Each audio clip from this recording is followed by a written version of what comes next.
Okay, so we want to welcome you all of you, to our first seminar for 2017-2018 fall semester. We have a very nice lineup this this semester. And so I think it's pretty indicative of the lineup we have. The very first seminar we have. Our guest speaker today is Samira Musah. She's a postdoctoral fellow. And one of the cool things, at least in my mind, is not only is she working at Harvard University, but she's working also at Harvard Medical School at the same time. So if some of you get nothing out of this lecture today, maybe you could kind of get some hookups on the tips that she might give you for getting to these prestigious institutions. It's an honor to have you here with us today. Her presentation is and her research is based on combining her experience and knowledge in two areas: stem cell biology as well as chemistry. So she's putting that knowledge, that combination of knowledge, into looking at, I think in the popular media it's called artificial organs, but in her field it's called organs on chips. This is really cool stuff. And so I hope today we will be able to listen and hear about some of the potential benefits of this, because it's cutting edge type work. And it's really an honor to have you here with us. I know right now too that one of the things you're doing is finishing up your postdoctoral stint and looking for a job.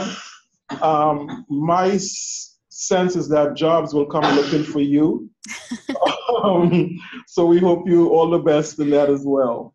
Thank you. For our invite. Yeah, thank you. And thanks so much, Dr. Murray, for this invitation. It's really nice to be able to share some of my work in our group here at Harvard. And like many of you in the classroom, I was an undergrad one time. So definitely feel free to reach out to me if you have any questions at all about navigating the process where you are now, or perhaps in the future. I'm very happy to share my email address or phone number if anybody would like to reach out to me in the future. So definitely feel free to do that.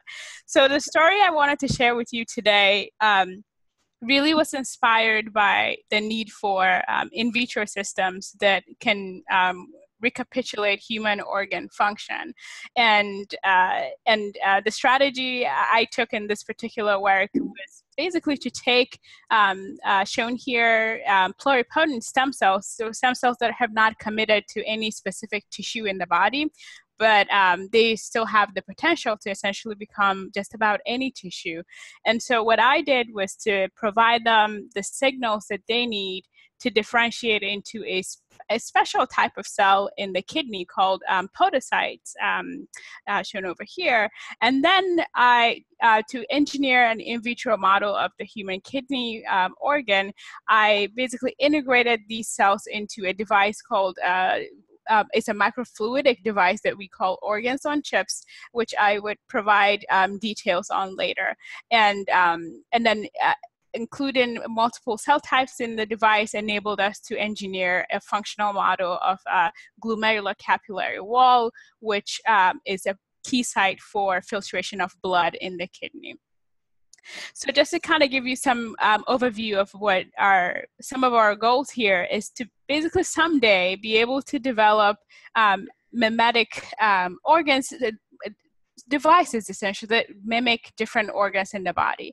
So we have previously established models of the lung. So some of you might have heard the lung on a chip device. And our goal is to someday be able to mimic just about any organ in the body, including the bone marrow, the liver, gut, and the kidney. And we're hoping that with these small devices that mimic crucial functional units of the human organ, we'll be able to someday interconnect them in a way that mimics how our different organs are connected in the body, and be able to study pharmacokinetics and pharmacodynamic type analysis in vitro. So just to kind of go back to what the kidney is, we know that the primary site for blood filtration is within the kidney, and the kidney constitutes many functional units. But I would point out that the key site for blood filtration is in the glomerulus, which is within the primary functional unit of the kidney, which is the nephron. Now, if you look in the glomerulus, you'd see that it's composed of many capillaries through which the blood gets filtered. And it also happened to be a primary site for drug toxicities. And so a lot of kidney diseases are associated with some sort of dysfunction in the glomerulus or the cells that constitute the glomerulus. And if you look at a glomerular capillary, so shown on the left here is a micrograph of glomerular capillaries encased by a highly differentiated cell type known as the podocytes. So podocytes are fully differentiated cells that have a very distinct morphology, as you would observe here, where they have some major processes and secondary processes that form interdigitated network, and this network forms the filtration barrier in the kidney. So if you look at a cross-section of this capillary, you would see that it's composed of endothelial cells that line the capillaries, inside of the capillaries, and podocytes on the outer side of the capillary. So on the left, you're looking at the podocyte cells encased in the capillaries. And then these two different cells are separated by a glomerular basement membrane. So this basement membrane is composed mainly of proteins and glycosaminoglycans, and these form, it serves a very important function in terms of maintaining the proper function of these cells, and also ensuring that they are within their respective layers in the tissue. So in a lot of kidney diseases, however, this distinct structures formed by the cells is often destroyed. In the podocyte layer, you may see complete collapse of the foot processes that are extended by these cells. And in some cases, the cells fuse to the extent of either not allowing toxins to get out, or perhaps detaching from the basement membrane component completely, and therefore allowing even important proteins to get into the urine, which is typically referred to in the clinic as proteinuria. So this often leads to also nephron degeneration, which many of you may know, or at least probably know somebody who has some form of kidney disease, as these are quite prevalent, especially for patients undergoing chemotherapy, for example. And there are some individuals with certain genetic background that tend to be susceptible to some mutations that are often associated with kidney disease.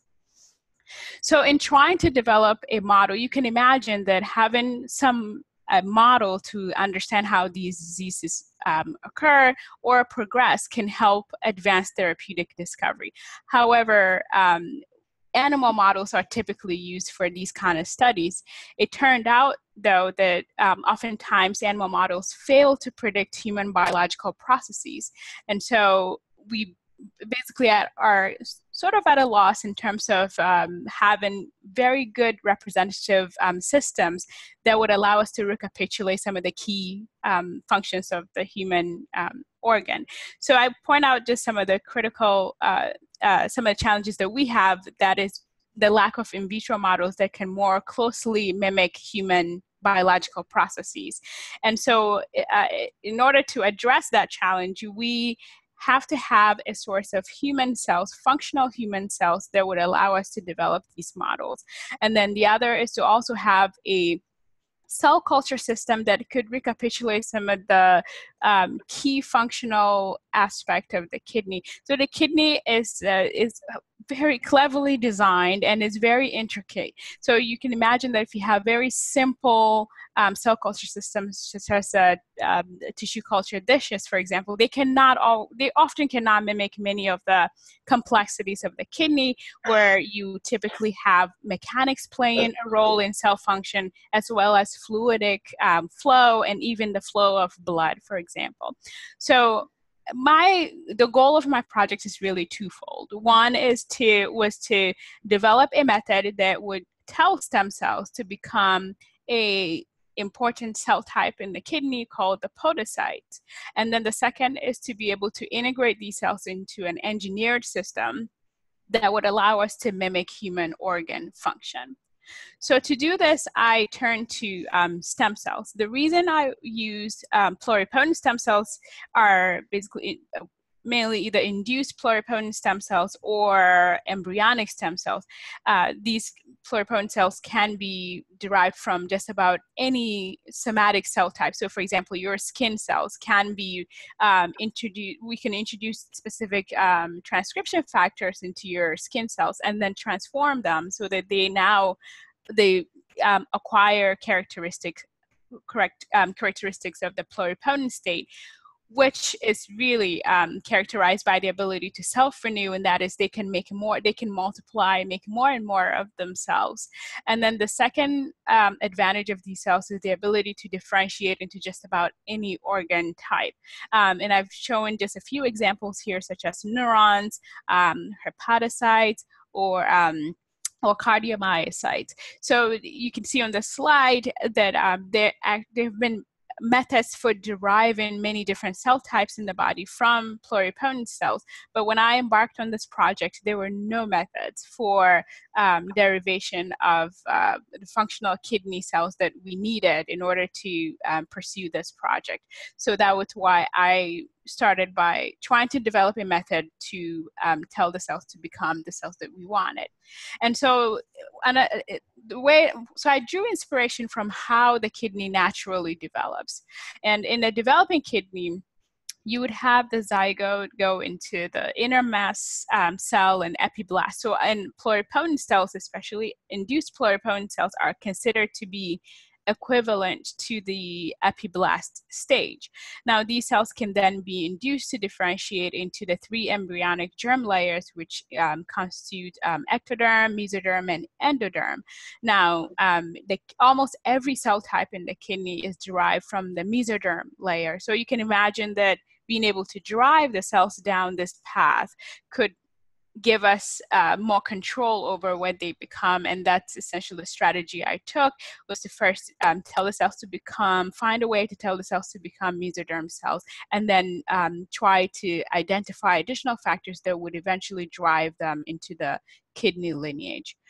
So in doing this too, I as Dr. Murray mentioned before, I was also trained in chemistry, but then I also learned cell biology along the way, and I kind of progressed more into trying to address biological questions with chemistry. So if you look at how cells respond to environmental cues, or what determines a cell fate decision, you would realize that there are so many factors within the cell's microenvironment that plays key roles in driving the cell fate decision. Now, some of these include cells' interaction with soluble factors that are typically presented in the form of growth factors and small molecules, but cell-cell interaction, whether a cell is forming a tight interaction with a neighboring cell or perhaps dissociated, can also play a role in what the cell decides to become. Another factor is that we know that cells express a lot of receptors that recognize extracellular matrix proteins. So you can imagine that engaging a specific type of class of receptors, such as integrins or glycosaminoglycans, can also activate specific pathways that could drive cell fate decisions. And so I considered all of these factors, that is from the extracellular matrix to the soluble factors and even how the cells communicate with each other, to come up with a way that basically allows us to push the cells towards one fate over the other. And And so with this consideration, I came up with a method that enables the differentiation of basically undecided pluripotent cells, which typically express these markers. We are now able to drive them to the mesoderm lineage, which is one of the 3 embryonic germ layers. And then using these specific factors, which include a small molecule activator of Wnt signaling pathway and a BMP7 signaling factor, I'm able to drive them to the intermediate mesoderm lineage. Now, these cells form the precursor cells that develop into many types of cells in the kidney. And then I found that by using a specific combination of growth factors, which includes activin A, BMP7 again, and the small molecule activator Wnt. And then here I have VEGF, which is very important for development of foot processes in glomerular podocytes, as well as retinoic acid. And in the presence of these specific, either one of these specific extracellular matrix proteins, which are L4 laminins, is what we have here, either laminin 511 or a laminin 511 E8, which is a truncated version of laminin, or a full-length laminin 521, we're able to efficiently drive differentiation of these progenitor cells into the pluripotent cells, into the podocytes, which are the kidney, the specialized kidney cell type. And you can see in the bottom here, I show morphology of the cells as they transition through these different stages of cell lineage restriction, where you have mesoderm cells here, intermediate mesoderm, and the now stem cell derived podocytes with exhibiting very distinct morphological characteristics compared to any of the precursor cell type. Now, some of the things we do is that once we have cells like these, is to characterize them to see if they are expressing markers that are associated with a specific lineage.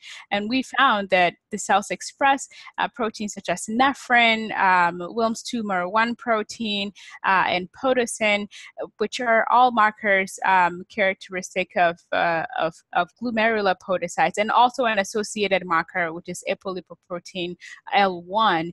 And so together, these it gave us some confidence that we are indeed obtaining the cells that we desired.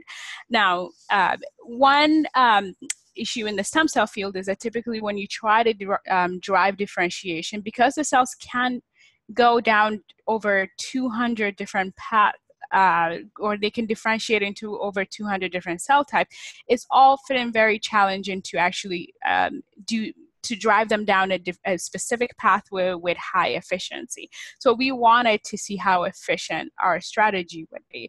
And we were pleasantly surprised to see that this method yields over 99%, over 90%. In fact, it's moderate indications that we achieve over 95% efficiency with this differentiation protocol, even without subpopulation selection, which is quite unusual in the field, actually. But I do believe that considering multiple factors within cells environment and just being mindful of the different components that could influence cell fate decision enabled us to achieve this very efficient differentiation method. Now, we also looked at the gene expression profile of these cells compared to an established cell line. So I'm kind of going over this very quickly, but I would hopefully be a little bit more clear here. So we have on the left here these 3 replicates of undifferentiated stem cells. And then these are the cells that we differentiated from the cells that we believe are the kidney cells. So on the right is a control cell line that are kidney cells, the kidney podocytes derived from patient's kidney. And you can see that the gene expression, the global gene expression profile, it's more similar from our differentiated cells between our differentiated cells and the established cell line from the patient kidney. So, but there are also some differences that we notice between these cell lines. But at least from this global sense, you can see that the pattern is similar in the sense that we believe that we were driving differentiation down the kidney lineage. Now, if you look closely, I mentioned earlier on that these podocytes have highly differentiated morphology, which included the formation of processes, both primary and secondary processes. You can see on the left here that our stem cell derived podocytes exhibit possess both primary and secondary processes that are more similar to the cells as we would expect in vivo. But if you look at the established cell line that are propagated in culture in vitro, they lack these differentiated phenotypes, suggesting that the method that we have derived could potentially be producing cells that are developmentally more mature than even the alternative cell lines that are typically used for studying kidney biology. Now, to further look into this possibility, we also looked at specific expression of specific genes that are associated with different lineages. So if you look at, if red indicates high expression level and blue is down regulation, so if you look at expression of pluripotency markers, which would be indicators of the stem cell state, you can see that the undifferentiated stem cells, which are the iPS cells, express high levels of these pluripotency markers, but neither the cells that we differentiated from the stem cells nor the kidney cells express these markers. Now, what becomes very interesting is when you look at expression of markers that are associated with the podocyte development and functionality. We see upregulation of these lineage-specific genes, more so in the iPS-derived cells than even the established cell line, really supporting what I had shown previously, that these cells may indeed be more differentiated and possibly more functional than other alternative cell types that we have in vitro. So if you look again at this is just a closer look of some of the SCM images I showed before. You definitely can see, consistent with the data I've shown so far, that these cells do indeed exhibit functionality that more closely resemble the functional in vivo counterpart. And so with this, we thought, okay, if we have cells that are exhibiting these high levels of functionality, can we integrate them into some type of a device that would enable them to mimic some of the functionality of the kidney? And that's where the organs on chips technology comes into play.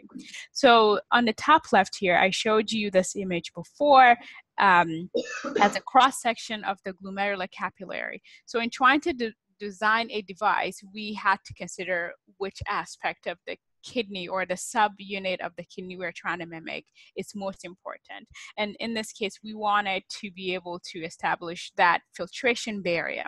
And as I mentioned before, this includes the podocyte layer separated from the endothelium by a glomerular basement membrane, here shown in labeled as GBM.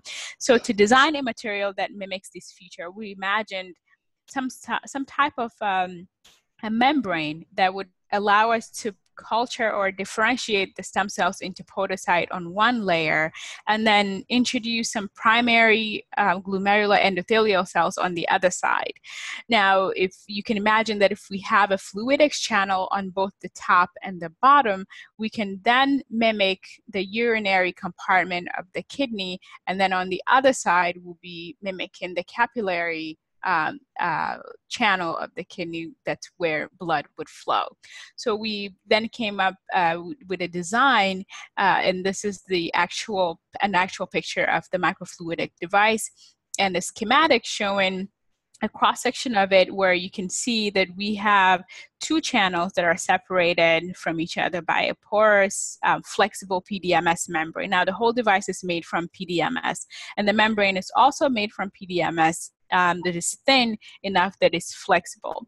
And the reason this is important is because we know that in the kidney, as blood is being filtered, so blood gets filtered with every cardiac cycle, and there's evidence in animal studies that mechanics, we see stretch and relaxation motion in the glomerulus, but we had previously not been able to mimic this before, but we thought that with our engineering capabilities, we would be able to do that.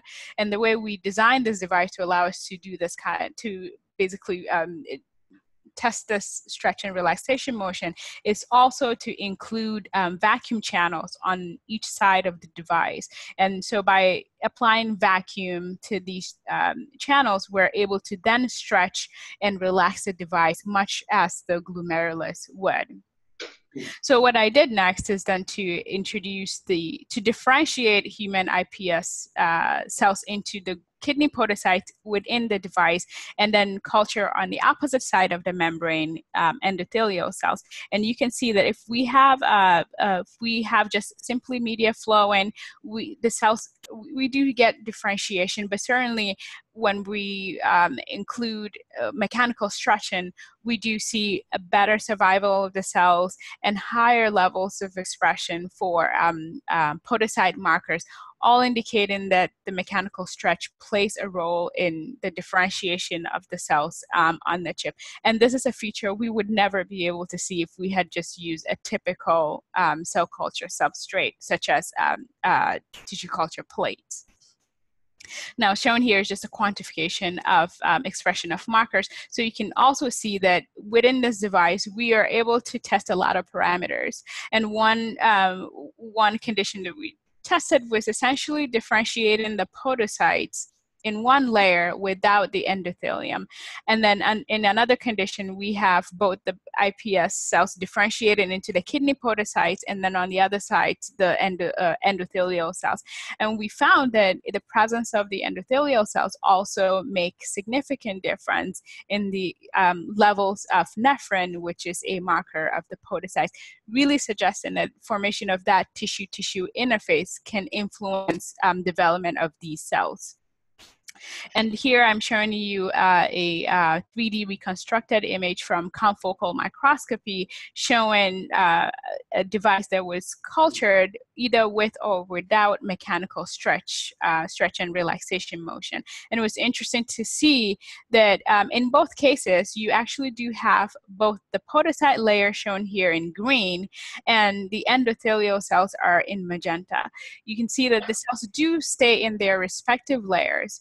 However, the application of stretch enhances the development of those foot processes that help form the filtration network. And we even see encasing of the foot processes towards the basement membrane that separates the two cell layers. Now, this is something that had been,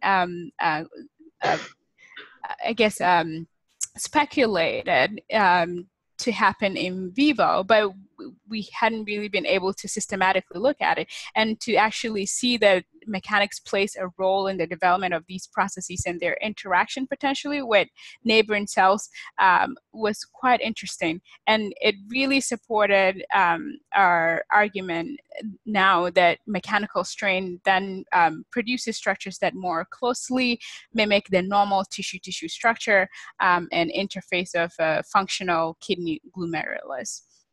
Now, with this model, one other observation that was quite striking to us was the fact that mechanical strain also influenced the synthesis of different types of biomolecules by these cells. So one key function of the glomerular podocytes is their ability to synthesize proteins that form that glomerular basement membrane and also maintains it over time.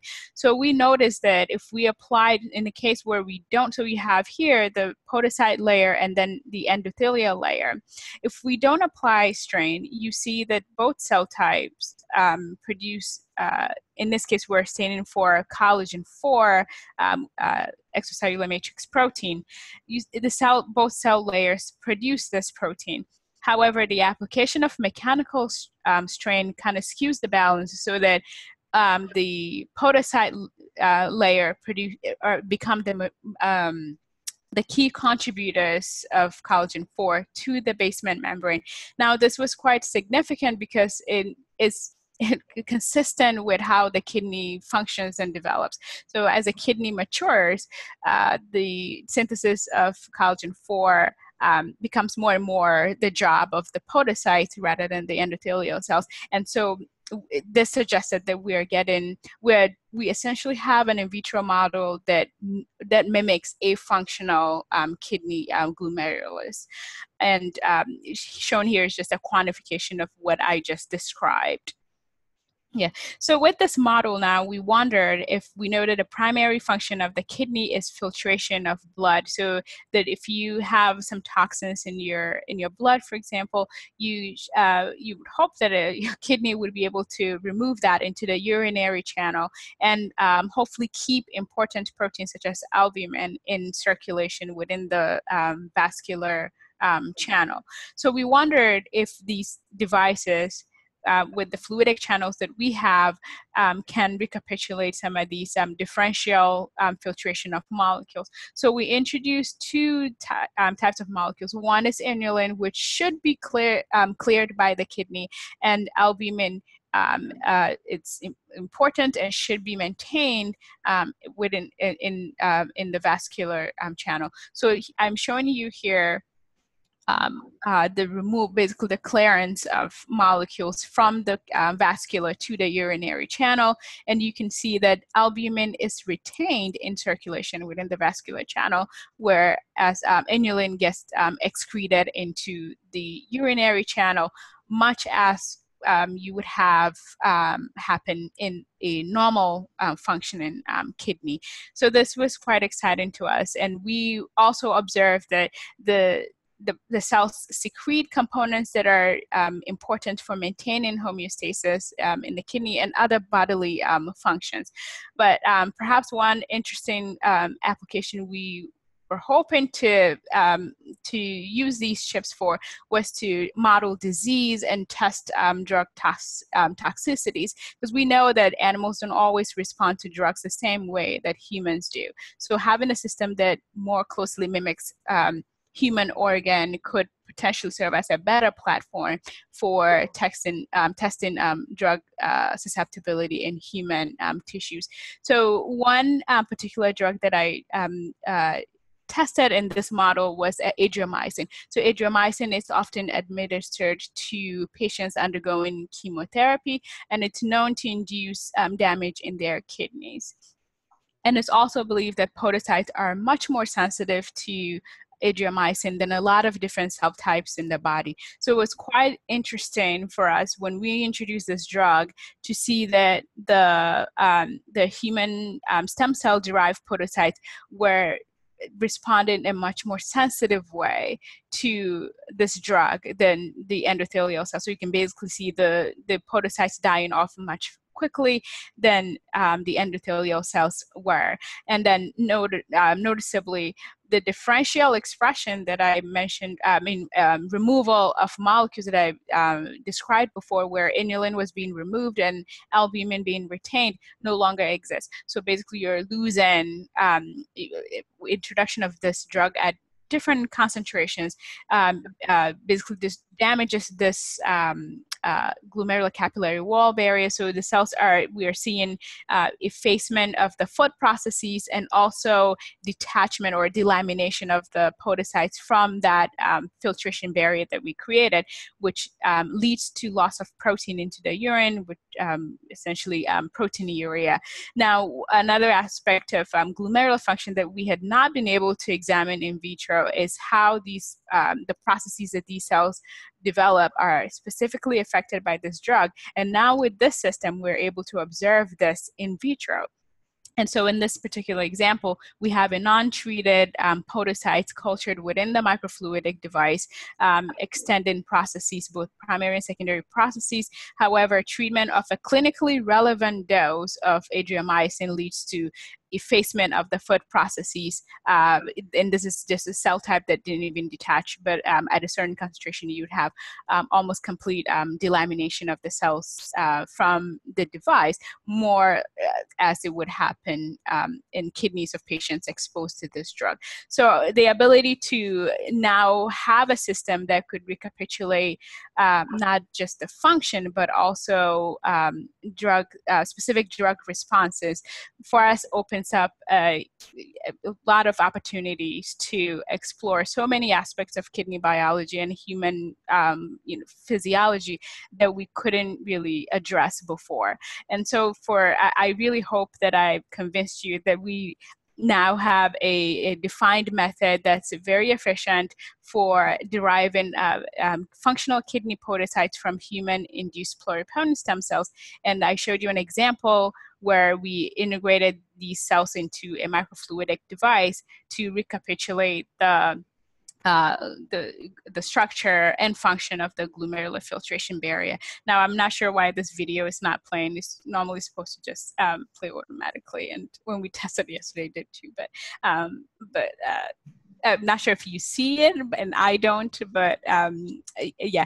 But just to kind of give you a sense of some of the directions I'm taking with this work in our group here, and hopefully in a future direction, is to hopefully use this method and platform to study the mechanisms of podocyte injury in kidney disease, and also use it as a way for testing toxicity to the kidney and possibly for therapeutic development as well. And now that we have a way of deriving unlimited number of kidney cells from these stem cells, we can now also use them potentially for cell-based therapy. As you know, kidney is one of the least regenerative organs in the body. So we could potentially use these cells for regenerative medicine, and we're currently exploring that.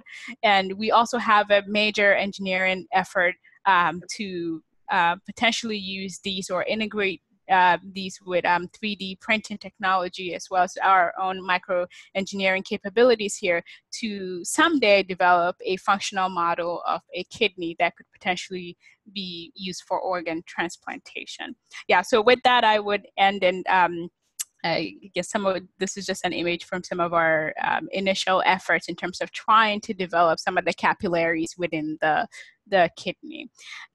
So with this, I would like to thank my advisors, Donald Ingber and George Church, who've both been absolutely wonderful mentors, and my collaborators here, and also the microengineering team here at the VC Institute. So this work was funded by DARPA and also the Biomimetic Microsystems platform at the VC Institute, and I am funded by a Dean's Postdoctoral Fellowship at Harvard, as well as a Burroughs Wellcome Fund Fellowship, and an NIH and USCF, UNCF, and Merck Postdoctoral Fellowships. Thank you so much for your very kind attention. Please feel free to ask me questions. I'll be happy to respond even beyond this webinar. Okay. Yeah, thank you.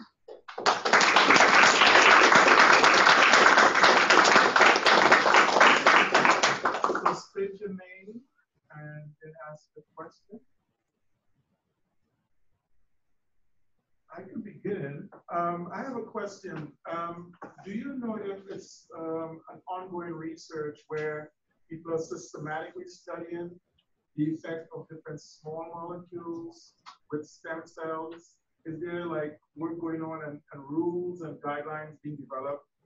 Yes, yes, it's actually a major effort, because even from pluripotency, you can start from pluripotency and even to trying to develop differentiation methods. So as you can see, I was using some small molecules in the differentiation method, but an alternative to the small molecules that I used would be to use the growth factor. So one of the small molecules actually activates Wnt signaling.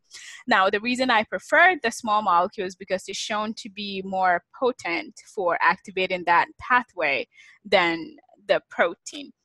So that's one of the reasons people would be exploring small molecules. Another a commonly, I think, used approach, or at least people are still exploring this, is in terms of trying to use small molecules to replace reprogramming factors. So now the way we reprogram somatic cells to the stem cell state is to use transcription factors. And in some cases, especially for clinical applications, that might not be ideal. But if you have a defined, there are some situations where if you have a very defined system, a chemically based approach, that could be a very, very useful strategy. And people are actively exploring that. Yeah, but I would say that we're just beginning to understand how some of these molecules target those pathways, and trying to understand how we can better develop methods to more efficiently drive either revert cell differentiation state to the stem cell state, or drive differentiation into a specific path. Yeah. So there is a likelihood that there's maybe review articles on that topic? Oh, yes, absolutely. I can definitely forward some. I mean, one person I can think of who's recently written a review could be Sheng Ding's lab. So I'm happy to forward some review articles along those lines. Yeah. Thank you. Yeah. Mm-hmm. Other questions?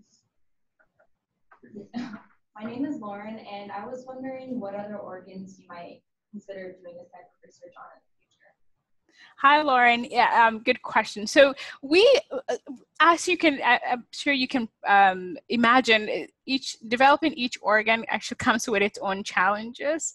And so we have a model of the lung, and we recently developed a model of the bone marrow, actually. And even within the kidney, so you can imagine within each organ, you would have multiple functional units. So for kidney, we previously developed a model of the proximal tubule, which is another functional unit of the kidney.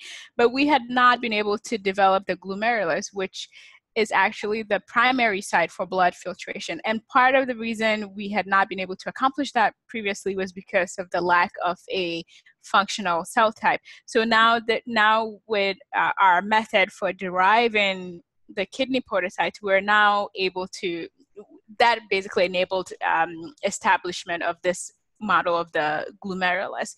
So other organs that we're currently working on is the skin, trying to develop a model of the skin.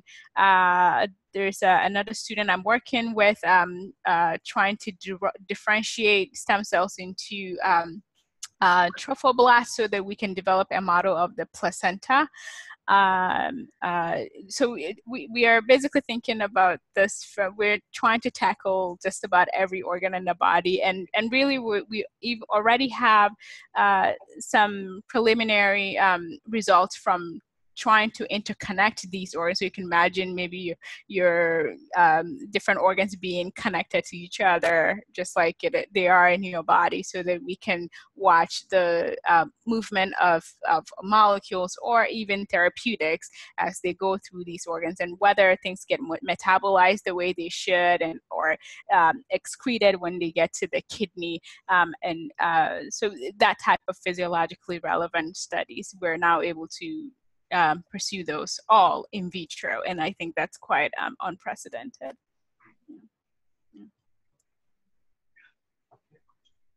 Yeah, we want to a question.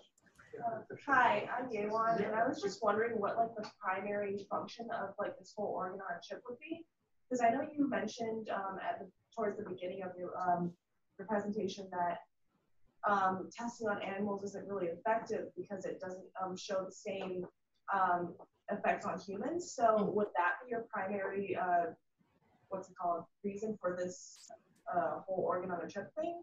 Yeah, absolutely. That indeed is a primary goal of this work. Yeah, and you're right. I mean, you hit on exactly why we're pursuing this. It's just that naturally there's so many aspects of this work that could be applied to so many different things. First is trying to even understand how humans respond to specific drug, or so just to give an example, many drugs fail usually when they reach in phase 1 clinical trials, mainly because they probably worked okay in animals up to clinical trials in humans. So one of our goals is that maybe we might be able to identify these drugs that were not basically picked up from animal studies to be toxic. We might be able to see that level of toxicities when we use a model that actually incorporates human cells and a system that more closely mimics human physiological responses. Yeah, I hope that answers your question. Hi, my name is Victoria. Hi, Victoria. I was just wondering because even within our body, our cells are constantly having to replace themselves because they're dying off. So with your organ on a chip, is there, or have you experienced problems like with the degenerative times or just any issues with that? Yeah, very, very good question. So essentially in the kidney, so we have so like your brain, at least some neurons are known to not be very self-renewing, right? At least not every type of neuron. So similarly in your kidney, some cells can self-renew, and podocytes are believed to be terminally differentiated, and so they normally don't self-renew. And that was one of the key features, at least we were looking when we were developing the differentiation strategy for the stem cells. I was trying to come up with a method that would give us the best possible functionality we could get with these cells. And so one natural aspect of that is that the cells we get in the very end of at the very end of the differentiation protocol are fully differentiated, so they do not self-replicate. But one nice thing about using stem cells is that we can stop the differentiation at a stage where the cells are still, so at one of the precursor stages, the cells are still proliferating. So at that stage, we can either expand the cells and then only induce that terminal phenotype when we need them. And so when we develop these organs on chip model, that in the example of the kidney, your podocytes are not constantly proliferating in the chip, and that's a good thing because they don't do that normally in the body. But in the model of the skin on chip that we have, you need your skin to be renewing itself, right? And so those cells have the capacity to do that. So when you're developing a model, you have to consider what that organ does in vivo. So if it's an organ that constantly replenishes itself, then a key feature of your evaluation step would be making sure that you have a system that's able to do just that, even outside of the body. Yeah, so that's a really, really good question. Yeah. So I have another question. So you use the term recapitulate pretty often. Could you kind of break that down a little bit more? What is that? Oh, so I'm sorry, actually, just to make sure I understand your question, can you repeat it? What does recapitulate? Yeah. Oh, so by recapitulate, I mean trying to mimic a process that happens in the human body. So with our organ on chip system, in this particular case with the glomerular capillary wall, I want to mimic or essentially recapitulate, mimic what the glomerular capillary wall does in vitro. And in this case, I showed that we're able to recapitulate its ability to selectively filter molecules such as removing inulin from circulation, but retaining albumin within the vasculature. So that is mimicking what a kidney does. And also demonstrating that the cells can differentiate and develop these processes that are important for establishing that filtration network is all recapitulation of what the glomerular podocytes do in vivo. So another terminology could be biomimetics. Absolutely, yeah. So you mimic, remodel, or model, or yeah. Okay. Yeah. Other questions? Any from the biochemist? Oh, well, yeah, I have a bunch. My name's Dave Novak, and so what again was the source of your stem cells for this research? Yeah, so these are are induced pluripotent stem cells. So they were reprogrammed from. So we have, and they're reprogrammed from some fully differentiated cells, such as skin cells or even blood cells, by introduction of specific transcription factors to revert them back to pluripotency, so that they're able to then self-renew and also differentiate potentially into just about any cell type. But then we developed a method that restricted their differentiation. We've also demonstrated that this method works on embryonic stem cells, which are also a type of pluripotent cells, but derived from discarded embryos. But for many of our work, we use just the induced pluripotent cells, which are just derived from maybe skin cells or blood cells. Yeah. I'm interested. What are you trying to get into? Are you thinking about teaching or? So I'm interested in research. I absolutely enjoy teaching, and I love mentoring. I've had many students, both undergrads and graduate, as well as postdoctoral fellows, work with me, and I really, really enjoyed working with students. So my focus is research primarily, but teaching on the side as well. So if any of you are in the future looking for opportunities to do internships, or perhaps just explore what it's like to work in this type of environment, if I'm here, I will be happy to talk with you. Yeah. Yeah. Thank you. Thank you. Yeah, thank you very much. Yeah, pleasure. Thank you. Yeah. Yeah.